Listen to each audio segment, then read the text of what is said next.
మోడీ తన ఇంటి కోసం ఏం చెప్పలేదు, లేదా తన వ్యక్తిగత ప్రయోజనాల కోసం చెప్పలేదు, లేదా మన మహానుభావులు చెప్పేటట్టు అంబానీ అదానీల కోసం ఏం చెప్పలేదు. ఈ దేశం కోసం చెప్పారు. ఇప్పుడు ఆయిల్ తగ్గితే అంబానీల అదానీలకు కూడా లాసే, వాళ్ళు కూడా ఆ వ్యాపారాలు చేస్తున్నారు కాబట్టి మరి వాళ్ళ కోసం అయితే మీరు ఎంత కావాలంటే అంత కొనుక్కోండి అని చెప్పాలి కదా. అట్లా లేదు. బేసిక్గా ఈ దేశంలో విదేశీ మారక ద్రవ్యం విదేశాలకు వెళ్ళిపోతుంది, దానికోసం బంగారం కొనుగోలు తగ్గించండి, పెట్రోల్ డీజిల్ కొనుగోలు తగ్గించండి అని చెప్పుకొచ్చాడు. ఇప్పుడు కొంతమంది ప్రపోజ్ చేస్తుంది, ఐపీఎల్కి కొన్ని లక్షల మంది వస్తుంటారు, వేలాది మంది అక్కడ కూర్చుంటానికి వస్తారు, వాళ్ళు వాడే వాహనాలు వీటి ద్వారా కోట్ల రూపాయల ఇంధనం ఖర్చు అవుతుంది కదా, ప్రభుత్వం అది నిషేధించవచ్చు కదా అన్నటువంటిది.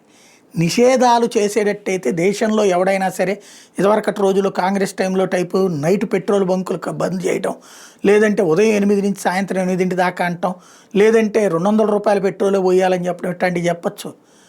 నిషేధాలు చెప్పట్లా, సూచనలు చేస్తుంది. కుటుంబ నియంత్రణ విషయంలో ఎట్లయితే ఎంతమందిని కన్నా కనుక్కో నువ్వు, కాకపోతే నీకు ఈ ప్రోత్సాహకాలకు సంబంధించి మాత్రం ఇట్లుంటుంది అనేటటువంటి ఆర్డర్లు ఎట్లా ఉందో ఏందో ప్రోత్సాహకాలు ఇస్తాం అని చెప్పడం ఎట్లయితే ఉందో అట్లాగే ఇక్కడ కూడా ప్రోత్సహిస్తోంది. ఇష్టమైతే నువ్వు ఆయిల్ని సేవ్ చేయి, లేదు నేను ఖర్చు పెట్టుకుంటాను, నా దగ్గర డబ్బులు సంపాదించుకోగలనన్న నమ్మకం నాకుంది, ప్రపంచం ఎట్టబోయినా నేను సంపాదించుకోగలను అనుకుంటే ఖర్చు పెట్టుకో, అది నీ ఇష్టం.